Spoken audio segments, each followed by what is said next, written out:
Bandidos, today's guide is a bit of a wild card. We're spilling the beans on how to summon a secret boss in the Division 2. And this one's got a name as epic as his beard. Yannick. Yeah, you heard me right.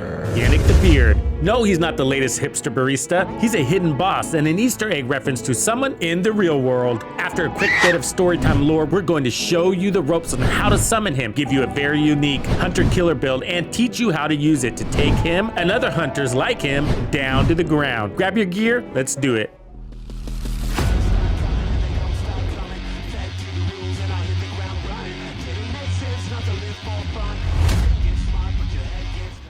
In the haunting depths of Washington, D.C.'s underground, a legend stirred among agents.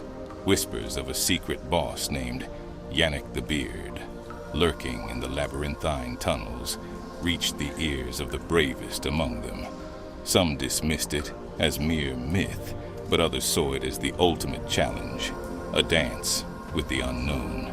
Yannick, a rogue division agent with a beard that seemed to absorb the very darkness around him, had left a trail of enigmatic symbols.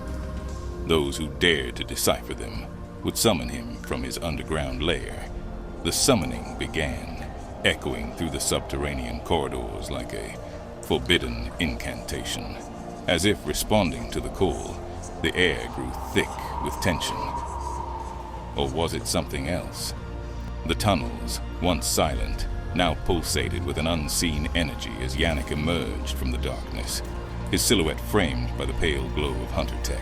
The showdown commenced, a clash of wills and wits. Yannick, armed with hunter tech that seemed to bend reality itself, challenged this agent to a duel where every move was a dance and every strike a calculated risk. His beard seemed to carry a ruthless determination that sent shivers down the spine of those who faced him. For those who emerged victorious, a sense of triumph mingled with the mystique of the encounter. Yannick the Beard, the hidden boss of the underground, had been summoned and faced. The legends grew, and the tales spread, and as the victorious agents ventured back into the daylight, the underground tunnels held their secrets once more, waiting for the next daring soul to unlock the mysteries within. Entering Dog Zone. One of the secret bosses in the game is named Yannick the Beard. This boss is an Easter egg reference to Yannick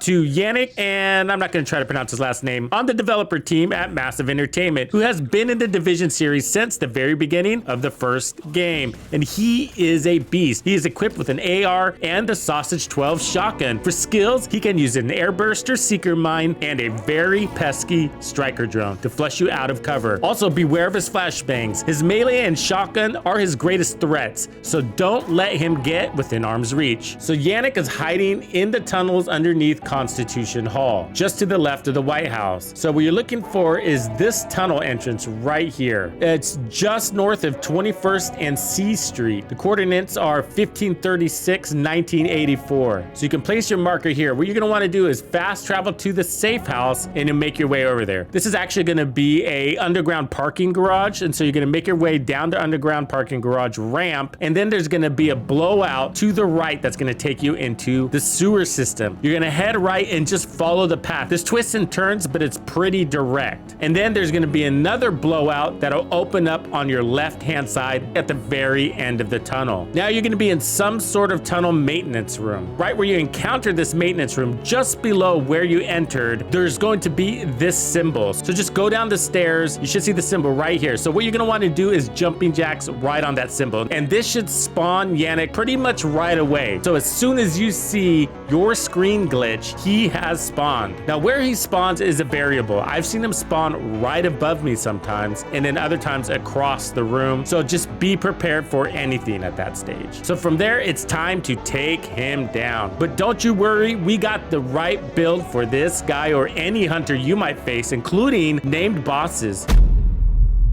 Now let me walk you through the build. All right, Bandidos, I'm in the testing range, and it's important that I note that this skill haste is disabled. When you're down here, if you have this enabled, it makes your skill haste go faster. So I have that disabled because this build is functioning off of skill haste. So this is a status effect build, a crowd controller build. It's using almost every status effect in the game to make Yannick the Beard useless. So you know this build's gonna work solo or in group, in heroic or legendary gameplay. So let's start with the mask. The vial is actually a weapon. It does damage over time. You can run this build without the vial, but I really enjoy this and watching these guys basically tick to death. It's a debuff with the talent called Toxic Delivery. So status effects also apply a damage over time debuff for 10 seconds. The total damage dealt is equal to 50% of your concussion grenade damage and increased by your status effect attributes. So we're trying to make this as strong as possible, but the real point of the build is decapacitation. So if we look at the grenade, our concussion grenade, we're at 1.6 million, and the damage over 10 seconds from the vial is going to be 50% of that to anybody that's under a status effect. So if you're taking on multiple hunters, this will work as well. Okay, so the mask has status effects, hazard protection, skill haste. We're running one piece of China Light. That's for that explosive damage, and because we're after the skill haste. The explosive damage is buffing our grenade. That grenade is what the vial mask is working off of. That's why I went with China. This comes with the skill tier. We got skill haste, status effects, and skill haste, and tag team. So very important talent for this build. This is where the real power is when it comes to eliminating cooldowns. The last enemy you have damaged with the skill is marked. So that's going to be your EMP, which you're going to be getting back basically every 6 seconds. Dealing weapon damage to that enemy consumes the mark to reduce active cooldowns by 6 seconds. And you can do this every 4 seconds, which is ridiculous, by the way. When an enemy has been damaged by your skill, he's going to get a little red skull. Now you have to shoot that target with one of your weapons in order to consume and activate the tag team to shave the cooldowns. It's pretty easy to do. Okay, the backpack is electric because we want status effects. Status effect attributes are also powering up the vial mask. So we got a skill tier, status effects, double skill haste, and then opportunistic. That's amplified damage. That's also powering up the vial mask, as well as any other damage you're putting out on him, including the fire grenade. So enemies hit with your shotguns and marksman rifles amplifies the damage they take by 10% from all sources for 5 seconds. All right, the gloves are Hannah U for 10% more skill haste. We got a skill tier, skill haste, and more status effects. The knees are my second piece of China Light. That's giving us more skill haste. We got skill tier, skill haste, and status effects. And my knees are improvised. That's just because it was easier for me to equip this, but you don't need improvised on this build. This is acting like a second Hannah U. I have it for convenience. So this is skill haste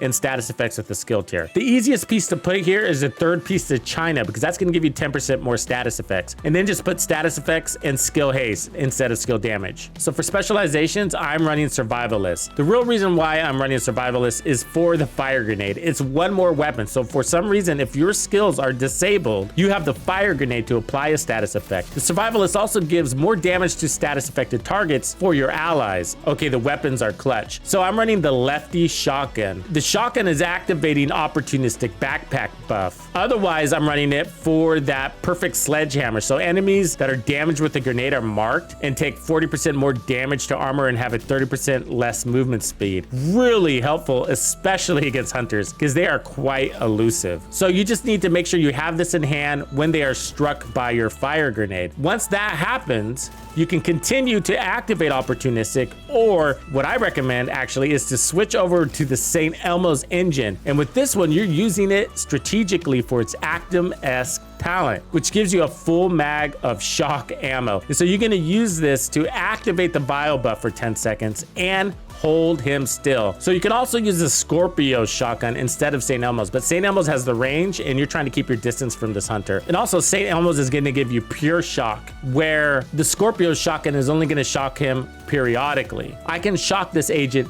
70 times. 7-0. And so that's all I'm doing is shocking him and ticking him to death. Shocking him and ticking him to death. Okay, I'm gonna jump straight to the skills. So this is about the Blinder Firefly. The whole build is really constructed around the Blinder Firefly. And so the Eclipse Protocols gear set does a really good job with just about every status effect skill, except it doesn't really have an answer for the Blinder. And that's because the Blinder Firefly has a pretty horrible cooldown. So it used to be the strongest status effect CC build against legendaries, and then the devs nerfed it because it was too strong. So I've created a build that brings it back to its state prior to the nerf. So the cooldown is 19.9 seconds. That's just on the surface, but the reality is it's way faster. It's only a few seconds long. But if you look at the blind duration, it's at 14 seconds. So the gap between the blind duration and the cooldown is just short of 6 seconds. But we have tag team which is gonna shave 6 seconds from our cooldowns every 4 seconds with some mechanics. So using the mechanics, the cooldown is now 14 seconds and the duration is also 14 seconds. The EMP has got a cooldown of 12 seconds with a duration of 26 seconds, so that's crazy. So that means its duration is longer than its cooldown, which means you can throw this out multiple times. As you enter the maintenance room, there is going to be a nice, juicy box of special ammo for you. Put that on your primary weapon. Now, I gotta warn you, you can encounter enemies along the way or in this maintenance room, quite often, in fact. And in some cases, it's smart to leave these guys up and summon the hunter because they will engage him and distract him so that you can focus on him. But that strategy can also work against you. If you pull their aggro and they chase you around and pop you out of cover, either Yannick is gonna take you down himself while you're distracted, or he will despawn if you don't kill him fast enough. It's better just to get those guys out of the way before you spawn Yannick. Remember, you can't apply a status effect to an enemy who is already under that status effect, so you need to wait for that target to come out of being disrupted before you hit him again. So there is a strategy, there is a reason why you would want to hit him with this twice. So when you hit your enemy with the EMP, it's actually going to apply a skill damage. It's skill damage that's activating our chest piece talent called Tag Team. When you do that, you're shaving cooldowns by 6 seconds, and you can do that every 4 seconds. So even though he's EMP'd, your EMP is just going to keep coming back. You basically have infinite EMPs with this build. It's just infinite. If your cooldown on your Firefly isn't back yet, you can hit him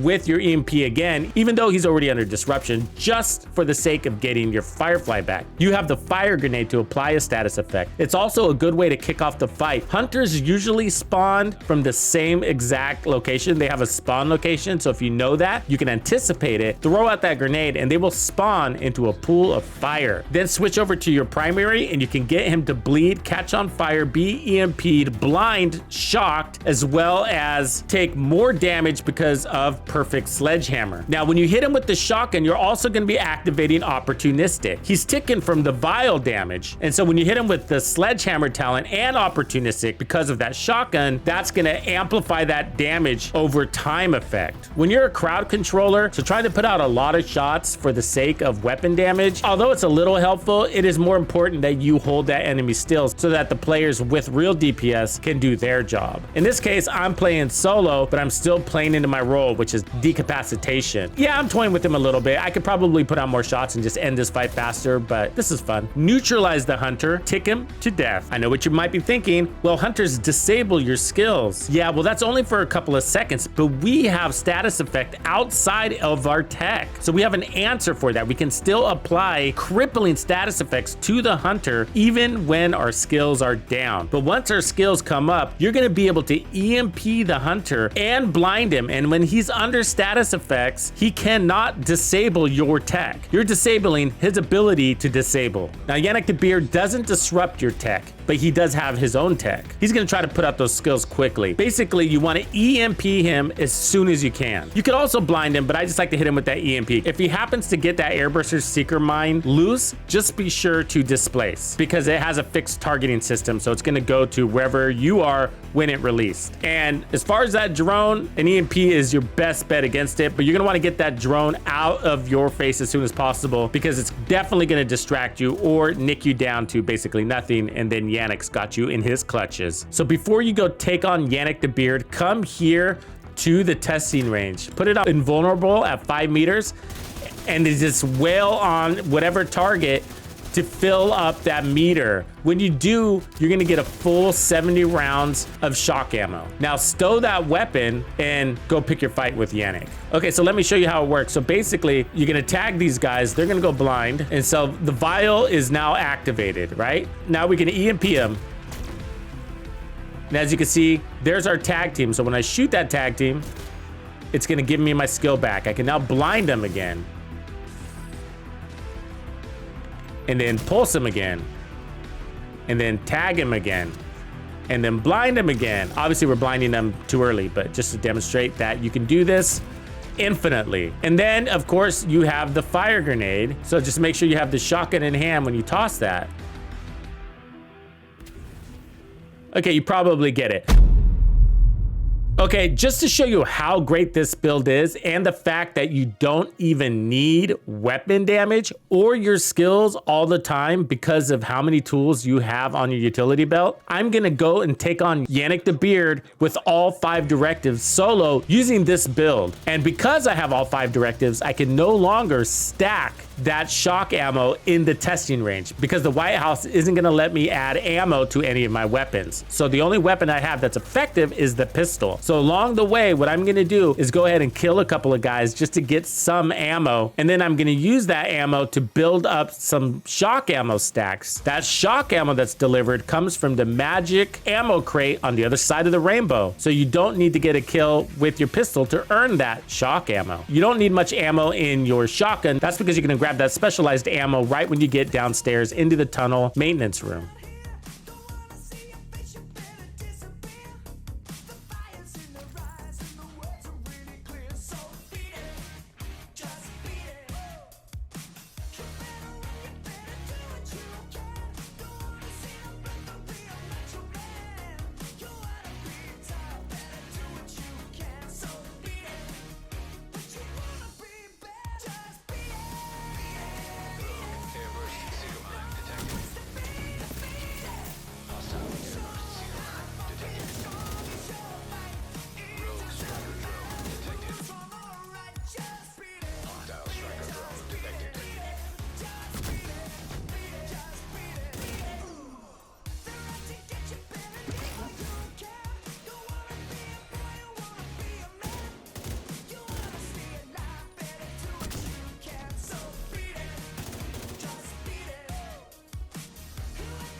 Bandidos, what's your favorite build to use against the hunters? And share your tips to help the community take down this ruthless covert force. Happy hunting, Bandidos. Thank you for hanging out with me today. My name is TuxedoBandido, and this was another episode of The Division 2. If you found this video helpful, subscribe, like, and turn on notifications to ensure you don't miss out on the fantastic experiences waiting for you in The Division 2. And if you like builds like this, check out the recommended build video I have here for you. If you have anything you want to see covered, be sure to let me know in the comments below. And thank you to all the channel members and donors who make everything possible. Tux Nation wouldn't be without you.